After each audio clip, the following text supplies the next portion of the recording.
राष्ट्रवादी शरदचंद्र पवार पक्षाच्या पदाधिकारी प्रशिक्षण शिबिरातून अशोक वानखेडेंची तुफान फटकेबाजी. नरेंद्र मोदी निवडणूक आयोगावर केली सडकून टीका. 2024 लोकसभेला वाराणसीत नरेंद्र मोदी 8व्या राऊंडपर्यंत पिछाडीवर होते. नंतर अचानक अनाउन्समेंट झाली की मोदी जिंकले. हे कसं काय शक्य? ही वोट चोरी नसून डाका टाकतायत. मोदी म्हणतात मी शिवभक्त आहे, परंतु मोदी हे रावणासारखे शिवभक्त आहेत. मोदींची आत्मा उद्योगपतींसाठी काम करते, जनतेसाठी नाही. जनतेला गुलाम समजतात, मूर्ख समजतात. निवडणूक आयोग नालायक आहे, बेशरम झाले. अशोक वानखेडेंनी निवडणूक आयोगाचे सगळे घोटाळे बाहेर काढले. अशोक वानखेडे नेमकं काय म्हणाले ते सविस्तर पहा. त्यापूर्वी चॅनलवर नवीन असाल तर चॅनलला सबस्क्राइब करून बेल आयकॉनवर क्लिक करा. चुनाव आयोग कहता है कि हम हमारी जिम्मेदारी निभाते हैं, शर्म आनी चाहिए, डूब के मरना चाहिए. यदि चुनाव आयोग अपनी जिम्मेदारी निभाता है तो फिर हरियाणा के एक सरपंच का चुनाव का गिनती सर्वोच्च न्यायालय को यदि अपने प्रीमाइसेस में करना पड़े, सर्वोच्च न्यायालय में अपने न्यायालय में बुला के करना पड़े, तो कोई भी शर्मसार आदमी जिसको थोड़ी भी लज्जा होती, ज्ञानेश कुमार इस्तीफा दे देता कि साहब एक सरपंच का चुनाव तक मैं ठीक से नहीं कर पाया, मुझे कोई अधिकार नहीं इस चेयर पर बैठने का. लेकिन निर्लज्ज है, हंस देते हैं. तब बनारस के लोग बार बार यही कहते कि ये हमने वोट दिया नहीं, ये जीता कैसे? 8 राउंड तक नरेंद्र मोदी हार रहे थे, उसके बाद अनाउंसमेंट बंद हो गई और एकदम फाइनल अनाउंसमेंट हो गई, जीत गए जीत गए जीत गए. तो ये वोट चोरी नहीं, ये डकैती है. 2014 से इस देश की राजनीति के मायने पूरी तरह से बदल गए. मैं हमेशा कहता हूं कि ये निर्लज्जता का अमृतकाल चल रहा है, और जो जितना बड़ा निर्लज्ज वो उतना बड़ा नेता साबित हो रहा है. जिसको थोड़ी बहुत शर्म है वो आज के राजनीतिक प्रवाह से कोसों दूर है. उसे लोग मत भी नहीं देते. लोगों ने उसको मत दिए तो वो अंदर तक मशीन तक नहीं जाते. मशीन में गए तो काउंट नहीं होते, और काउंट हो गए तो सर्टिफिकेट भी नहीं मिलता. मैं गारंटी के साथ कहता हूं आने वाले 2029 के चुनाव में सिर्फ सर्टिफिकेट दिए जाएंगे चुनाव आयोग से. चुनाव आयोग कहेगा कि हमने पूरा प्रोग्राम अनाउंस कर दिया है, चुनाव की तिथि ये होगी और बहुत खर्चा है देश पे, लोग मन ही मन में आप अपना नेता चुन लीजिएगा. हम चुनाव आयोग दिल्ली से सांसदों को सर्टिफिकेट इशू कर देंगे और उस दिन चुनाव की घोषणा होगी. ये होने वाला है, क्योंकि मैं फिर कहता हूं निर्लज्जता का अमृतकाल है. चुनाव आयोग सर्वोच्च न्यायालय में एफिडेविट देकर कहता है कि मतदाता सूची तय करना, कैसी करना, कब बनाना, इसमें क्या बदलाव करना, बड़े बदलाव करना, छोटे बदलाव करना, छोटा एसआईआर, बड़ा एसआईआर, ये सब हमारे मर्जी पे चलेगा. ये संवैधानिक अधिकार हमको है, ये हम करेंगे. ये हमारी जिम्मेदारी है, ये हम करेंगे. और इसमें सर्वोच्च न्यायालय भी कुछ नहीं बोल सकते. मैं उन्हीं की लाइन पकड़ के कहता हूं, यदि आपकी जिम्मेदारी है और जिम्मेदारी से इस देश के संविधान के अनुसार जो हमारी 3 संविधान के स्तंभ है, विधायिका है, कार्यपालिका है, न्यायपालिका है, यदि इनमें से कोई भी आड़ा तिरछा चलता है तो न्यायपालिका का चाबुक चलना चाहिए, क्योंकि न्यायपालिका संविधान की कस्टोडियन है. इसलिए ज्ञानेश कुमार को लगता होगा कि वो सर्वोच्च भगवान हो गए हैं, लेकिन ज्ञानेश कुमार भगवान नहीं है. ज्ञानेश कुमार यदि यहां चुनाव आयोग चला रहे हैं तो चुनाव करवाने के लिए चला रहे हैं. चुनाव इसलिए कराए जाते हैं कि इस देश में लोकतंत्र जिंदा रहे, और लोकतंत्र इसलिए जिंदा रहना चाहिए क्योंकि मेरे संविधान की मानना है कि लोकतंत्र के द्वारा ही संविधान को लागू किया जा सकता है. कोई किसी से बड़ा नहीं. मैं कभी कभी मैं ये नहीं कहता हूं कि आज मैंने किसी जस्टिस को धन्यवाद दिया तो बहुत अच्छा है, कृपा करके मत बोलिएगा. हमारे कुछ चीफ जस्टिस ऐसे डिस्कशन में बोलते थे कि हम आए दिन हमारे टेलीविजन चैनल पे शुरू हो जाते थे, हेड्स ऑफ, माइलस्टोन, न्यायपालिका में विश्वास जिंदा है. और जब उसका नतीजा आता है, जब निर्णय आता है, तो उस साहब ने 3 दिन जो बोला उस निर्णय में कुछ भी नहीं दिखाई देता था. फिर 3 दिन बाद हम कहते कि इसने मूर्ख बनाया, तो लोग नीचे कमेंट बनते थे, पहले तय करो कि इसके लिए तुम्हें गर्व होता है कि इसको आज तुम इसकी निंदा कर रहे हो. इसलिए बहुत कॉशियस होकर बोलता हूं. 1951 में चेन्नई में एक चुनाव हुआ. उस चुनाव में किसी का फॉर्म रिजेक्ट हुआ, वो केस चला, सुप्रीम कोर्ट तक केस आया. 2052 में सुप्रीम कोर्ट ने एक आदेश दिया कि चुनाव प्रक्रिया चालू होने के बाद चुनाव के नतीजों तक सर्वोच्च न्यायालय भी इसमें इंटरवेन नहीं कर सकती. और वो 1952 का भूत दिखा दिखा के चुनाव आयोग संविधान को पैरों के नीचे रगड़ते आया। लेकिन उत्तराखंड के जिला पंचायत के चुनाव में एक महिला ने फॉर्म भरा, वो कांग्रेस समर्थित थी। दूसरी महिला ने फॉर्म भरा, वो बीजेपी समर्थित थी। शाम तक 2 फॉर्म के बजाय तीसरा फॉर्म नहीं आया। जब फॉर्म हुआ तो दोनों फॉर्म करेक्ट हो गए, एक्सेप्ट हो गए। 2 दिन बाद कांग्रेस समर्थित महिला को बोला गया कि मैडम आपका फॉर्म आज रिजेक्ट हो गया। वो बोला आपने तो इसको पास किया था, रिजेक्ट कैसा हो गया? बोला नहीं अब रिजेक्ट हो गया, हमने कर दिया, हो गया। और ये महिला अनपोजिट चुनाव आ गई। वो हाईकोर्ट गई। हाईकोर्ट ने कहा कि नहीं, ये फॉर्म रिजेक्ट नहीं, इसको एक्सेप्ट करो। उसके बाद बीजेपी की वो महिला सर्वोच्च न्यायालय में जाके 1952 का हवाला देके कहती है कि साहब आप इंटरवेन नहीं कर सकते। जस्टिस भूषण गवई ने कहा कि तब की स्थिति अलग थी, आज की स्थिति अलग है, ये इंटरवेन करेंगे और सर्वोच्च न्यायालय को आखिरी दम तक, आखिरी स्टेज तक इंटरवेन करने का अधिकार है। और अब ये फॉर्म रिजेक्ट नहीं, ये फॉर्म पास होगा। उसके बाद चुनाव हुए और जिस महिला का फॉर्म रिजेक्ट हो गया था उस महिला का फॉर्म पास हो गया। चुनाव आयोग कहता है कि हम हमारी जिम्मेदारी निभाते हैं। शर्म आनी चाहिए, डूब के मरना चाहिए। यदि चुनाव आयोग अपनी जिम्मेदारी निभाता है तो फिर हरियाणा के एक सरपंच का चुनाव का गिनती सर्वोच्च न्यायालय को यदि अपने प्रीमाइसेस में करना पड़े, सर्वोच्च न्यायालय में अपने न्यायालय में बुला के करना पड़े, तो कोई भी शर्मसार आदमी जिसको थोड़ी भी लज्जा होती, ज्ञानेश कुमार इस्तीफा दे देता कि साहब एक सरपंच का चुनाव तक मैं ठीक से नहीं कर पाया, मुझे कोई अधिकार नहीं चेयर पे बैठने का। लेकिन निर्लज्ज है, हंस देते हैं। उसके बाद चंडीगढ़ का मेयर का चुनाव क्या हुआ, सारी दुनिया ने वो देखा, सर्वोच्च न्यायालय के पास जाना पड़ा। अब सर्वोच्च न्यायालय का काम, मैं तो हमेशा कहता हूं, कोई भी एक डिपार्टमेंट सबसे नाकारा, सबसे फ्रॉड, सबसे मूर्ख तरीके से काम करता है, भ्रष्टाचार करके काम करता है, तो सर्वोच्च न्यायालय और न्यायपालिका पे उसका बोझ बढ़ता है। यदि सारे लोग अपने अपने हिसाब से, संविधान के हिसाब से काम करेंगे तो न्यायपालिका में कोई जाएगा ही नहीं। और आज आए दिन सर्वोच्च न्यायालय में केसेस आते हैं तो चुनाव आयोग के सामने आते हैं। चुनाव आयोग को अपना आत्ममंथन करना चाहिए, लेकिन करेगा कैसे? बेचारे को जो बिस्कुट देता है उसी के लिए पूछ लाएगा, जिसने उसको वहां बिठाएगा उसी भगवान की वो पूजा करेगा। इसीलिए लोग कहते हैं कि मैंने बोला चुनाव में क्या होगा? मतलब क्या होगा चुनाव में? बिहार में क्या होगा? लोग पूछते हैं बिहार में क्या होगा। मैं कल से आया हूं, हर आदमी पूछ रहा है बिहार में क्या होगा। मतलब जो चुनाव आयोग चाहेगा। अब बिहार में जनता क्या चाहेगी ये नहीं होता। बिहार में आप राजकीय दल क्या चाहेंगे नहीं होगा। बिहार में ज्ञानेश कुमार क्या चाहता ये होगा। क्योंकि अब इन लोगों की मस्ती इतनी चढ़ गई है कि अब समय आ गया है कि लोग रास्ते पे उतरे। मैं ये मानता हूं बिहार के अंदर राहुल गांधी और तेजस्वी की जो यात्रा निकली, मैं कतई मानने को तैयार नहीं कि वो बहुत ज्यादा पॉपुलर है इसलिए लोग साथ में थे, बिल्कुल नहीं मानता मैं। इसके पहले मैंने उनकी यात्राएं देखी है, लेकिन लाखों के तादाद में यदि जन समुदाय उस यात्रा में आया है तो अपना मताधिकार बचाने के लिए आया है। 1947 से लेकर आज तक क्या मिला देश को? क्या इसका देश का किसान 1947 से लेकर आज तक खुश है? कौन सा किसान कहता है कि इस पीरियड में हमने साहब बहुत पैसा कमाया? किसान हमेशा घाटे में। बेरोजगारी तब से आज तक चलती आ रही है। हमें सुविधाएं मिली लेकिन हमारे समस्याओं का निदान नहीं हुआ। आज भी गरीब गरीब है, आज भी श्रीमंत श्रीमंत है, मिडिल क्लास वही अपना रोना रो रहा है। 1947 के अखबार उठा के देखिए, आपको वही हेडलाइन मिलेगी। 2025 के अखबार उठा के देखिए, वही हेडलाइन मिलेगी। समस्याएं निरंतर बढ़ती है, समस्या कोई एक जगह रुकती नहीं। आज एक समस्या का आपने निदान किया, दूसरी समस्या आपके सामने खड़ी हो जाती है। लेकिन एक जब लोग कहते कि हमें मिला क्या, हमें मिला एक संविधान का अधिकार। क्या है वो अधिकार? जिससे कर्जा लिया वो साहूकार की आपके साथ लाइन में, जिसने कर्जा लिया वो कर्जदार भी उसी लाइन में खड़ा होके, साहूकार का भी एक मत, कर्जदार का भी एक मत, अंबानी का भी एक मत, और वहां उसका ड्राइवर जो गाड़ी चलाता है उसका भी एक मत। मतदान का अधिकार ये संविधान ने दिया हुआ सबसे एक नायाब चीज है हमारे पास। और आज यदि उसी पे डाका पड़ रहा है तो लोगों को इकट्ठा होना पड़ेगा। बिहार की जो भीड़ थी वो बिहार की भीड़ इसलिए नहीं थी कि इन दोनों को देखने के लिए भीड़ आई थी।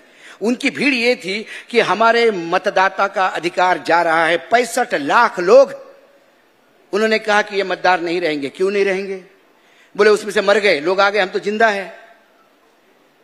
मतलब आज पूरी दुनिया में साइंटिस्ट रिसर्च कर रहे हैं कि आदमी को कंटिन्यू जिंदा कैसे रखा जाए।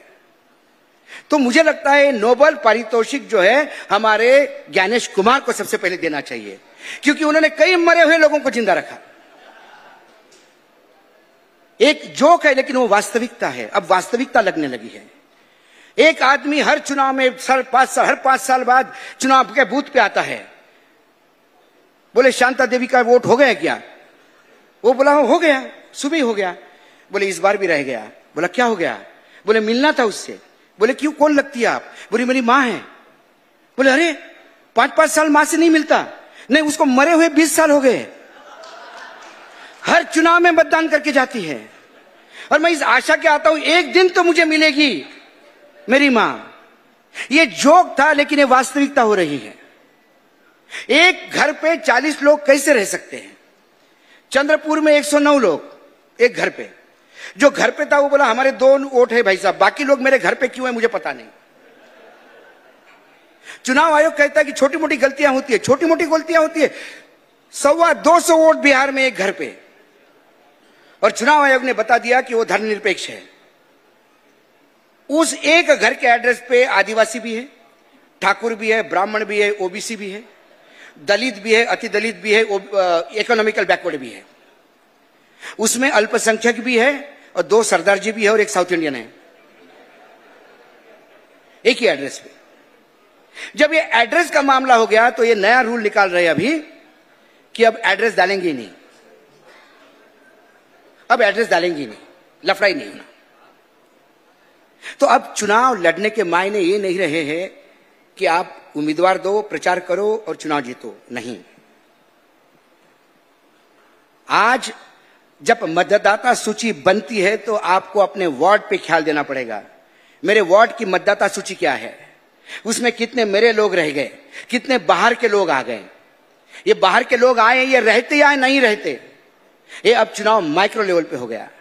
जब आप चुनाव लड़ोगे तो आपको वो ख्याल रखना होगा कि पहले मतदाता सूची में ना लोग बाहर से आए ना हमारे लोग गायब हो जाए। उसके बाद जब मतदाता सूची आती है तो फिर मतदान का टाइम आता है। मतदान के टाइम पे भी ये देखना होता है कि 11th आवर पे, क्योंकि अभी चुनाव आयोग तो मतदान के 2 दिन पहले तक 2-2.5 हजार वोट ऐड कर देती है। बोले 2 ही दिन पहले 2.5 हजार वोट इधर आ गए। आपको वो भी देखना पड़ेगा कि 2 दिन पहले 2.5 हजार वोट आ गई तो ये कौन है, आपको पुलिसिंग करनी पड़ेगी। उसके बाद मतदान होगा, अंदर जो लोग बैठते उनको मशीनों पे ध्यान रखना पड़ेगा। मशीनों के ध्यान करने के बाद आपको ये बात भी देखनी होगी कि चुनाव की मशीनें चेंज नहीं होती, उसके साथ जाना होगा। मशीनें जहां रखती वहां सोना होगा। जब मशीनें काउंट होती है और वो कंप्यूटर पे चढ़ती है, ये कोरबा का केस है। कांग्रेस के जो रेवेन्यू मिनिस्टर थे अग्रवाल, हमारे पुराने कंबाइंड मध्य प्रदेश से मैं जानता था, बड़े अच्छे मित्र थे हमारे। उन्होंने कहा कि कोरबा में हमारे यहां लोकसभा हम जीत रहे थे। मैं घर गया खाना खाने, फोन आया साहब निपट गए। मैं भागते हुए आया, अब वो है अग्रवाल, लेकिन हरियाणा में सब जाति पाए जाते हैं 6 फीट के। वो चला गया ऊपर, कलेक्टर ने कहा आप नहीं अंदर आ सकते, धक्का मुक्की हुई। तो उसने कहा कि हम जीत रहे, वो बोले सारे मशीनों पे हम जीत रहे थे, ये अभी बोल रहे कि तुम्हारा कम हो गया। तो उसने इधर उधर देखा तो एक जो कंप्यूटर पे फीड कर रहा था उस लड़के ने आंखों से इशारा किया, क्योंकि उसने उसको नौकरी पे लगवाया था। तो अंदर घुसा, कलेक्टर बोले इधर नहीं घुस सकते, फिर पकड़ा पकड़े हुए अंदर घुसा तो पता पड़ा कंप्यूटर में जो शीट लोड हो रही थी वो जो सबसे जितने भी इंडिपेंडेंट थे सबके वोट बीजेपी को, कांग्रेस के भी वोट बीजेपी को। जिस मशीन में कांग्रेस को 1200 मिले उसमें 200 उधर और 1000 इधर। तो 2 घंटे के अंदर पलट गया। मैं बनारस गया था और बनारस में कमलापति त्रिपाठी जी के 120वीं जयंती पे गया था और मुझे बाकायदा बड़ा गर्व के साथ बताया गया कि शरद पवार जी भी कार्यक्रम में एक दफा वहां चीफ गेस्ट करके गए थे और उन्होंने मुझे फोटो भी दिखाए। तो तब बनारस के लोग बार बार यही कहते कि ये हमने वोट दिया नहीं, ये जीता कैसे। 8 राउंड तक नरेंद्र मोदी हार रहे थे, उसके बाद अनाउंसमेंट बंद हो गई और एकदम फाइनल अनाउंसमेंट हो गई, जीत गए जीत गए जीत गए। तो ये वोट चोरी नहीं, ये डकैती है। तो आपको वहां तक लड़ना है। सर्टिफिकेट भी मिलता कि नहीं पता नहीं, आपने सर्टिफिकेट ले लिया, आपने जीत करके आपको गुलाल लगा रहे लोग, अंदर पता पड़ा पिछले दरवाजे से सर्टिफिकेट ले गया। तो बोला ये कैसा जीता, आपने तो हमको घोषित कर दिया था। बोले नहीं, 3 बंडल वो पोस्टल बैलेट के रह गए थे गिनने के, उसमें वो जीत गए। तो ये वस्तु स्थिति है। और लगातार मैं ये नहीं कह रहा हूं, आज बिहार में मंत्रियों को भगाया जा रहा है, मंत्री धोती पकड़ के भाग रहे हैं। ये मैं अतिशयोक्ति नहीं कहता हूं, आप में से सभी ने वो वीडियो देखे होंगे। यदि इतना क्रोध है लोगों में, तो जब नेपाल हुआ, जब बांग्लादेश हुआ, जब श्रीलंका हुआ, हमने कहा कि श्रीलंका, नेपाल, बांग्लादेश, इसको एक यूनिट में देखिएगा। डीप स्टेट अपने जगह पे है, डीप स्टेट भारत में भी हुआ था, लेकिन भारत में डीप स्टेट होने के बाद भारत संभल गया। लेकिन बाकी जगह कौन देता है? जब सत्ताधीश अपने अत्याचारों की इंतहा करते हैं, और हमारे पुराण में यही बताते हैं, ये अंधभक्त, इनको ये ज्यादा भाषा समझ में आती है रामायण महाभारत की। जब अति हो जाती है तो भगवान ने अवतार करके जन्म लिया है, और अब भगवान तो जन्म लेने से रहे कलयुग में। तो जब अति हो जाती है तो भगवान हर इंसान के रूप में प्रवेश करता है, बोलते अब तू लड़, और लोग रास्ते पे उतर आते हैं। यदि ज्यादाती की, ज्यादा अत्याचार किया तो बांग्लादेश होगा, ज्यादा अत्याचार किया तो नेपाल होगा। आज इसकी परिणति है 8,000 के आसपास लोगों को जो वहां कॉन्ट्रैक्ट पे काम कर रहे थे, एक झटके में निकाल दिया बिहार में। 28 दिनों से वो लोग आंदोलन पे बैठे, कोई देखने को तैयार नहीं उनको। एकाएक उनको पता पड़ा कि जेपी नड्डा जी आज मीटिंग करने आ गए। 8,000 लोगों का जुलूस बीजेपी के कार्यालय पे धावा बोल दिया। जेपी नड्डा तो भग लिए, बाकी जो मंत्री अंदर थे वो धोती पकड़ के पिछले रास्ते से भग लिए, तीसरी जगह मीटिंग की, और जेपी नड्डा बिना नीतीश कुमार के मिले दिल्ली चले गए। ये छोटी सी शुरुआत है। बांग्लादेश, नेपाल, लंका, छोटी सी शुरुआत हुई थी। इसलिए मैं, कोई भी सत्ता में हो, कल आप भी लोग सत्ता में आ सकते हो। सत्ता में आने के बाद एक बात हमेशा याद रखिएगा, आप लोगों के दुख दर्द सहन नहीं उसमें से कोई निदान कर सकते, उसको मरहम लगाने का बात करिएगा, उनकी तकलीफ सुनने की बात करिएगा। आप तकलीफ भी सुनने की बात नहीं करते। मुझे कल ही रात को किसी ने किस्सा सुनाया। एक तरफ नीतीश कुमार है, नीतीश कुमार को सुशासन बाबू कहते थे, बिहार ने सर पे लिया था। आज नीतीश कुमार को लोग बोल रहे कि कुछ प्रॉब्लम हो गया, केमिकल लोचा हो गया, कुछ तो भी करता है बाबा। क्यों कहने लगे जो लोग प्यार करते हैं? क्योंकि लोग थक गए। मैं आज इसलिए नहीं बोल रहा हूं कि मैं आज इस मंच पे हूं, लेकिन आप मुझे सुनते होंगे तो मैं ये उदाहरण कई जगह दूंगा। शरद पवार जी बैठे हैं यहां पे कुछ लोगों की महाराष्ट्र में परीक्षाएं हुई, पास हो गए। अब वो अपॉइंटमेंट लेटर का इंतजार कर रहे थे कि ज्वाइन करना है। वो खोबरागड़े मैडम का कोई केस हो गया, उसके बाद मामला लंबित पड़ा। 2 साल से वो लोग इंतजार कर रहे हैं, पास हो गए, अपॉइंटमेंट नहीं। किसको मिले या मिलने को कौन तैयार है? लोगों ने शरद पवार जी का रुख किया। पवार साहब ने बोला आने दीजिए, मिल लीजिए। सीएम साहब को फोन लगाया। सीएम साहब तिरुपति में थे। जो ज्यादा भगवान के पास जाता है तो समझ लेना उसने ज्यादा पाप किए हैं, यह मैं मानता हूं। जो पुण्य करता है उसको भगवान वैसा ही देता है, क्योंकि भगवान ने आपको किसी काम के लिए दिया है। तो ये तिरुपति भागे। तिरुपति जब गए तो फिर साहब ने कहा कि अधिकारी कौन है? तो एक अधिकारी से बात की, वो महिला अधिकारी थी। उसने कहा कि साहब मैं खुद मिलने आती हूं। वो आई और उसने कहा कि मैं 1 महीने के अंदर, मैं आपको शब्द देती हूं, 1 महीने के अंदर इनका मैं अपॉइंटमेंट लेटर इशू करूंगा। और 1 महीने के अंदर अपॉइंटमेंट लेटर इशू हुआ। आपको यदि अपॉइंटमेंट लेटर भी नहीं इशू होता तो आंदोलनकारी को यह इतना सुकून होता कि मैं जिसके पास आशा से गया उसने मेरी बात सुनी, मेरे लिए 4 फोन लगाए, मेरे लिए थोड़ा तो कोई तकलीफ उठाई। ये होता है।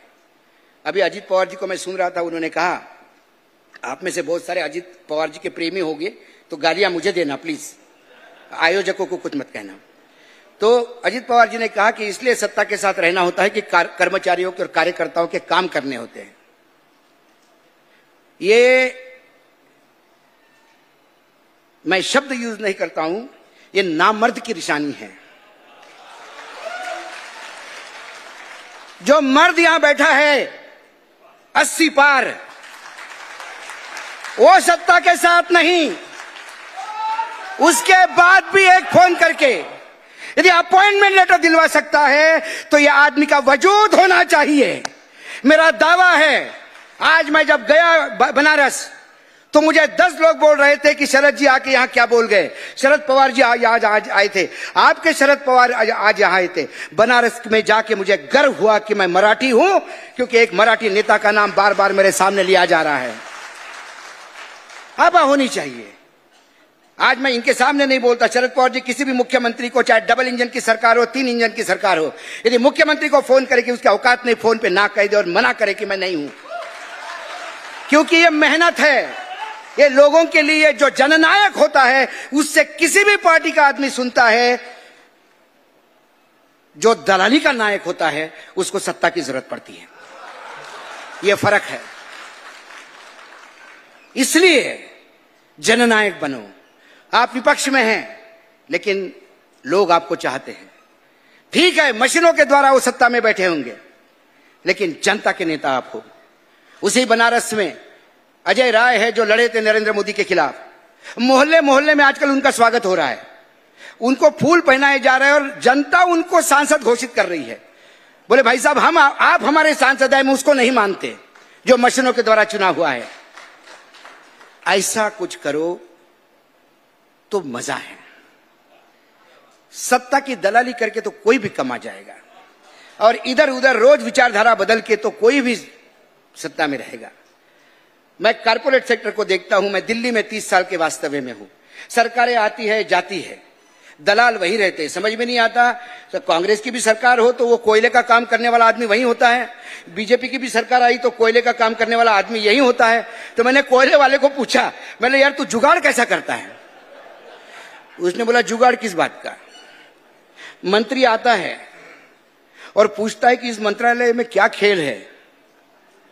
वो बोलते हैं कि साहब यादव साहब को मालूम है, पिछले मंत्री को वही चलाता था। बोले यादव को बुलाओ। यादव जाता है, बोले प्रणाम सर, बुके उके लेके। यादव जी आपका भाई कोयला मंत्री है? मिलके काम करेंगे। बोले हाँ साहब।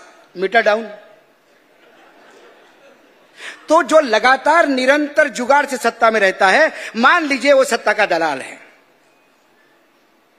सत्ता में आना जाना एक कंटिन्यूअस। अटल जी का भाषण, ऐतिहासिक भाषण पार्लियामेंट का, लोग सत्ता में आते हैं जाते हैं, लेकिन विचारधारा होनी चाहिए। जो अपने विचारधारा से कॉम्प्रोमाइज कर लेगा, जिसकी विचारधारा 2-2 मिनट के अंदर बदलती होगी, उस आदमी का क्या भरोसा। जो विचारधारा का नहीं रहा वो आपका कैसा होगा? ये होना चाहिए। होता है। राम को भी वनवास हुआ 14 साल का। राम को वनवास हुआ तो लक्ष्मण ने तो साथ नहीं छोड़ा ना, हनुमान जी तो साथ में नहीं छोड़ा ना।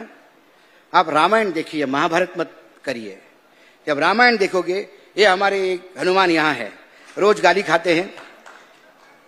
अवहाड़ मैंने एक बार बोला था हनुमान इनको, तो कई लोगों को बुरा भी लगे, आपको हनुमान क्यों बोला। तो कुल मिलाकर ये आस्था होनी चाहिए। वर्तमान में सरकार, इस देश में राजनीति चल नहीं रही है। इस देश में राजनीति के नाम से तानाशाही चल रही है। इस देश में इमरजेंसी भी ज्यादा बुरी स्थिति है। इस देश में इमरजेंसी में लोगों को लज्जा थी। इमरजेंसी में ऐसे कई नेता भी थे कि जो इमरजेंसी लगने के बाद मुंह छुपाते रहे थे, क्योंकि उनको लोगों को चेहरा दिखाने में शर्म आ रही थी। मैं आज आपको बताता हूं, आज हमारे आदरणीय अविनाशी, नॉन बायोलॉजिकल, सीधा ऊपर से टपके हुए आदरणीय नरेंद्र मोदी जी आज आसाम में थे। आप उनका आसाम का भाषण सुनिए, समझ में नहीं आता क्या कहे। मैं शिव का भक्त हूं, जहर निगल लेता हूं, जनता मेरी भगवान है। और जो जहर उगलता है शिव का भक्त है, जो जनता को भगवान मानता है, वो अपनी आत्मा से आवाज नहीं करे, बोलेगा तो कौन बोलेगा? उसमें आत्मा आवाज नहीं करेगी तो कौन बोलेगी? मैं मेरे जनता का अपमान होना देख नहीं सकता। आदरणीय नरेंद्र मोदी जी ये शिव के भक्त थे।